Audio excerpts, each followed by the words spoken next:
Alors bonjour à tous, on se retrouve aujourd'hui pour reparler de haïku et de guerre, hein. Euh, en vous présentant donc deux ouvrages parus aux éditions Pipa.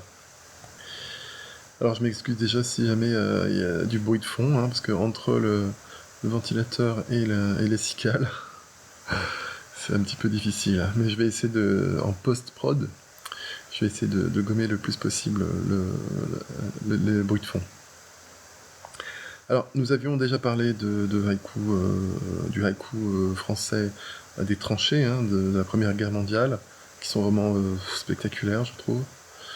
Euh, de l'expérience de la guerre de Salim Belen aussi, très très belle haïkiste, et aussi de la bombe atomique au Japon. Donc nous retournons au Japon aujourd'hui pour parler des haïkistes persécutés pendant la Seconde Guerre mondiale.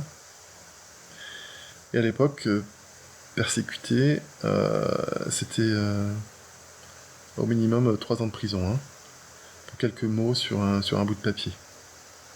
Pour oser écrire des haïkus avec d'autres sujets que les papillons et les fleurs de cerisier. Alors dans le premier ouvrage, c'est la vie, l'expérience de la guerre d'un jeune soldat. Donc le titre c'est Cet été-là, j'étais soldat. Et il expose en fait son expérience de la guerre sous forme de mémoire autobiographique. Il s'agit de Tota Kaneko. Et ensuite quelques 40 haïkus de l'auteur pour finir le livre. Alors j'ai beaucoup apprécié la première partie, avec tous les détails tragiques de la guerre, de son vécu. Et par contre, j'ai pas tellement apprécié les haïkus à la fin du livre. À tel point que j'arrive même pas à vous en trouver un, en fait, à lire pour exemple. Je sais pas, je suis passé complètement à côté. Mais bon. Ça n'empêche pas que toute la première partie est d'une grande qualité, est très enrichissante, si vous vous intéressez au haïku, et particulièrement au haïku libre, moderne, mais on va y revenir un petit peu plus tard. Le second livre est par contre est uniquement une collection de haïkus en forme libre aussi. Et pourquoi libre, vous allez me dire? Bah, c'est le côté moderne, et puis sûrement parce que l'antimilitarisme passe aussi certainement par l'émancipation des règles. Personnellement, je ne saurais pas vous expliquer plus. Mais ça leur a coûté cher, hein, d'être des rebelles. De se réunir entre eux alors que c'était interdit. De critiquer, d'oser critiquer l'entrée en guerre du Japon. Même à demi-mot, hein, dans des haïkus. Comme je vous ai dit tout à l'heure, la contestation leur a fait me faire presque à tous 3 ans de prison, hein, minimum. Bon, j'ai quand même réussi à vous faire une petite sélection de haïkus dans cet ouvrage que je vais vous lire maintenant. Alors, page 42 de Kageo Hashi. Excusez-moi pour la prononciation du japonais. Bon, attends, je vais pas vous les lire en japonais, hein. Mais donc en français, ça donne ceci. Buvant sa soupe aux mises eaux froides, ce matin encore, la veuve relit la dernière lettre. Buvant sa soupe aux mises eaux froides, ce matin encore, la veuve relit la dernière lettre. Je pense qu'il se passe d'explications. Page 62. Sanki Saito. Il nous dit ceci. Un moine monte, dans le cuirassé noir, qui doucement s'éloigne. Un moine monte dans le cuirassé noir qui doucement s'éloigne. Vous allez me dire, c'est pour ça que les gars étaient condamnés à la prison? Ouais, il a été arrêté par la police spéciale, lui aussi, là, le 31 août 41, pour soupçon d'opinion subversive. Ouais, alors le moine monte parce qu'en fait, c'est le moine qui va s'occuper de procéder aux obsèques en fait des soldats morts lorsqu'ils étaient trop loin et qu'ils ne pouvaient pas être rapatriés au Japon. Page 66. Seirinchi Sugimura. Ok. Un arbre mort. Un soldat s'éloigne, une salve le touche et touche l'arbre mort. Un arbre mort. Un soldat s'éloigne, une salve le touche et touche l'arbre mort. Un petit dernier de Hakusen Watanabe. À l'arrière du front de ma colline, regardez cette ville que je ne comprends pas. À l'arrière du front de ma colline, regardez cette ville que je ne comprends pas.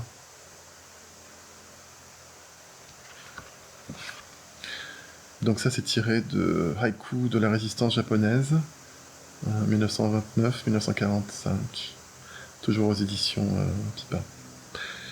Je mettrai les informations dans la description. Donc c'est très beau, ceux que je viens de vous lire me plaisent beaucoup, mais malheureusement, les autres, je sais pas, j'ai vraiment eu un mal fou. J'aimerais bien vous dire c'est tout merveilleux, mais je n'y arrive pas. Sinon, rien à voir avec la guerre, mais puisqu'on parle de haïku libre, sachez que Pascal V a enfin mouillé le maillot.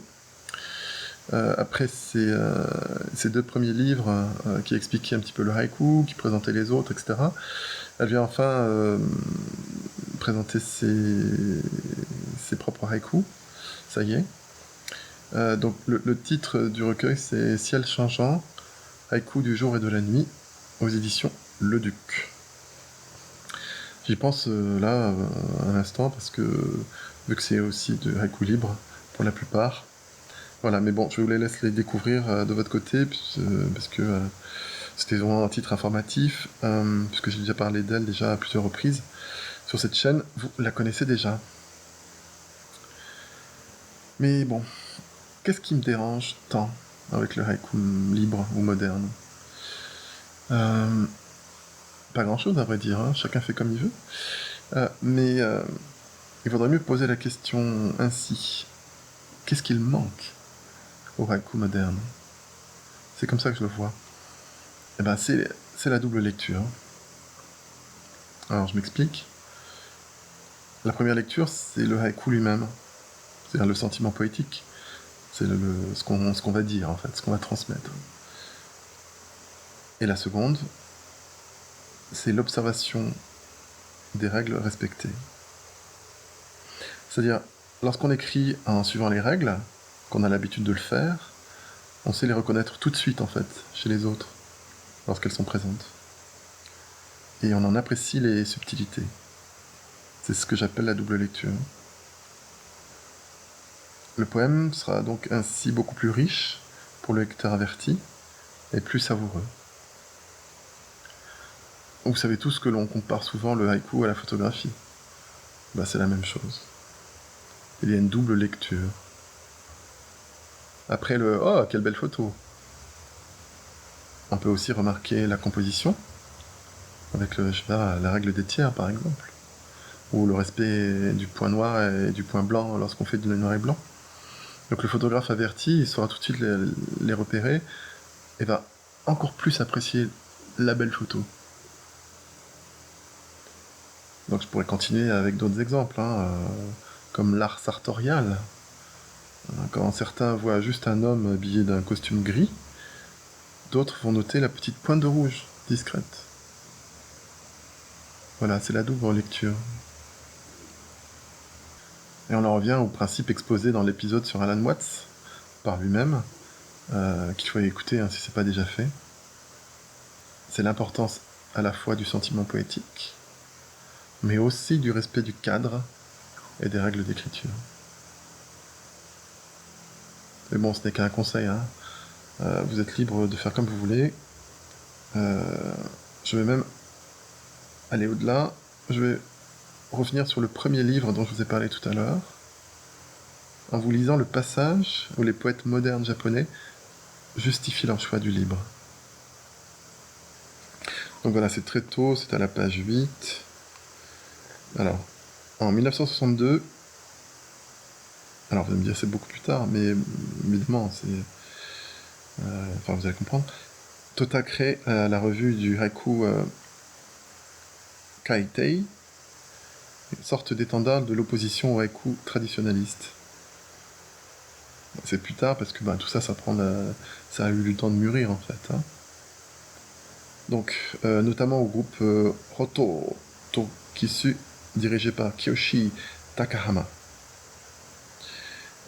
Les centaines de membres, donc voilà, ils n'étaient pas tout seuls, ils n'étaient pas 3 ou 4 les gars, les centaines de membres de Kaitei revendiquent la liberté d'utiliser ou non un mot de saison, de respecter ou non la métrique des 5, 7, 5 syllabes, de traiter ou non des sujets de société. Tota crée le terme haïku d'avant-garde. Il est le premier à utiliser les métaphores en haïku. Bon, j'arrête là. Donc je reviens à Pascal, elle aussi utilise la métaphore par exemple dans ses haïkus. Donc voilà, si vous faites du libre, ou du moderne, vous pouvez vous justifier avec cela. Voilà, vous n'êtes pas seul, il y a des centaines de japonais haïkistes reconnus qui font la même chose que vous. Pour la petite histoire, certains vont même jusqu'à pousser le bouchon vraiment loin. Et ils vont même réduire au strict minimum la métrique, par exemple. Alors, je vais vous donner ce petit exemple. Il y a un haïkiste belge, dont j'ai malheureusement oublié le nom, mais que m'a gentiment fait découvrir Dominique Champollion. Donc voilà, lui, il va jusqu'à la... Entre autres, il fait pas que ça, mais il va jusqu'à la miniaturisation à l'extrême. Donc je vais vous réciter de tête un de ces haïkus. Vous allez voir que c'est facile à retenir, que vous aussi, vous pourrez le réciter de tête, même longtemps après avoir écouté cette capsule. Vous êtes prêts ? Reflet. Voilà, c'est tout. 2 syllabes. Reflet.